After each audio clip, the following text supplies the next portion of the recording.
ఆ ధర్మరక్షణ కొరకు విశేషమైన రాక్షస సంహారం చేస్తాడు.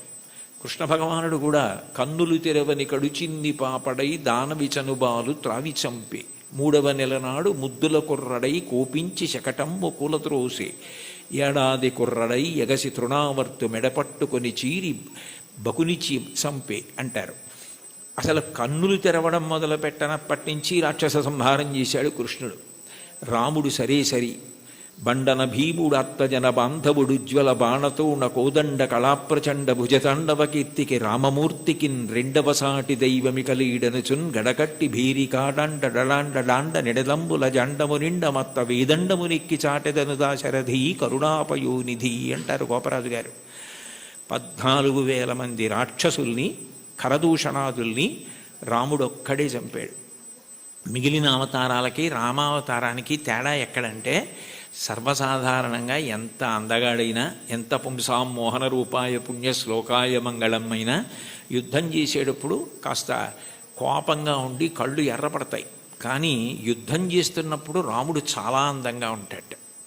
ఎప్పుడు బాణం తీస్తాడో ఎప్పుడు సంధిస్తాడో ఎప్పుడు విడిచిపెడతాడో తెలియదు. అందుకే మీరు రామాయణం జాగ్రత్తగా చదివితే అసలు ఎటువంటి రాముణ్ణి చూసి శూర్పణఖ మోహించిందంటే యుద్ధం చేస్తున్న రాముణ్ణి చూసి మోహించింది. అబ్బాయి ఎంత అందంగా యుద్ధం చేస్తున్నాడని.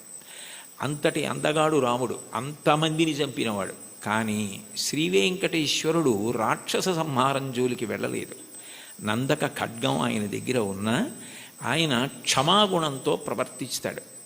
ఎన్ని తప్పులు చేసిన వారైనా ఆయన దగ్గర కైమోడ్చి నిలబెడితే క్షమించడమే ప్రధాన లక్షణంగా ఉండి పాపములకు ప్రాతినిధ్యంగా కేశఖండనం, కేశములను తీసి క్షమించి పంపిస్తాడు. అందుకే సృగ్భూషాంబరహీతీనాం సుషమావహమూర్తయే సర్వార్తిశమనాయాస్తు వెంకటేశాయ మంగళం దయామృత తరంగిణ్యాస్తరంగైరివ శీతలై అపాంగైసించతే విశ్వం వెంకటేశాయ మంగళం అంటారు.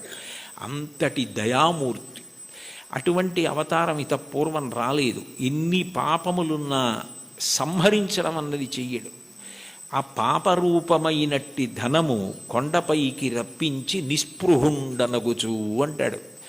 తరిగొండ వెంగమాంబ గారు మహాతల్లి వెంకటాచల మాహాత్మ్యము అని కావ్యం చేసింది. అందులో పాపాన్ని ద్రవ్యం మీదకి ఆవాహన చేసి తెప్పించి హుండీలో వేయించి క్షమాభిక్ష పెట్టి ఆ ద్రవ్యాన్ని నిస్పృహుడై సామాజిక కార్యక్రమాలకు ఇచ్చేస్తుంటాడు. అటువంటి వెంకటేశ్వరుడు ఉన్నాడే, ఆయన ఈ అవతారంలో వరములను కుప్పించడమే ప్రధాన లక్ష్యంగా కలిగినవాడు. నాకున్న పెద్ద భయం ఏమిటంటే నాకు ఇటువంటివి చెప్పేటప్పుడు ఏ పల్లవి దగ్గరో గంట అయిపోతుంది. అందుకని నాకు చాలా భయం. ఒరే ఇంకా వెనక 3 కీర్తనలు ఉన్నాయి, ఒళ్ళు దగ్గర పెట్టుకో, తగ్గించు తగ్గించు తగ్గించు అని నాకు నేను పరాకు చెప్పుకొని మాట్లాడుతూ ఉంటాను.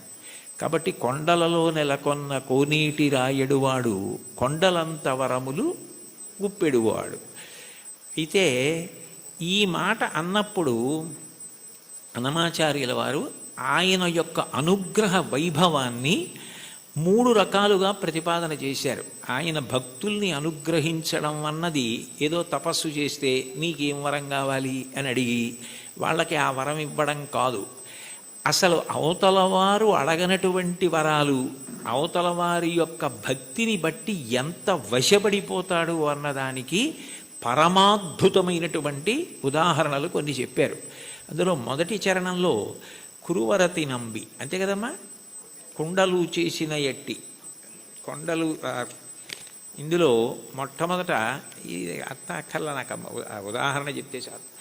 కుండలు చేసేటటువంటి కుమ్మరిదాసుడైన కురవరతి నంబి, కుండలు చేసేటటువంటి ఒక కుమ్మరి వృత్తిలో ఉన్నటువంటి వ్యక్తిని ఆయన ఎంత అనుగ్రహించారన్నది ఉదాహరణగా చెప్తున్నారు. తొండమాన్ చక్రవర్తి వెంకటేశ్వరుడికి ఆనందనిలయ విమాన నిర్మాణం చేసిన తర్వాత ప్రతిరోజు బంగారు తులసీ దళాలతో పూజ చేసేవాడు. అసలు వెంకటేశ్వర స్వామి ఈ లోకంలో ఆవిర్భవించినప్పుడు మొట్టమొదట చెప్పిన మాట ఏకేన తులసి మాత్ర దళీనాపి నరోత్తమ పూజయేద్ భక్తిభావేన తం రక్షామి ఇతి మత్పణః.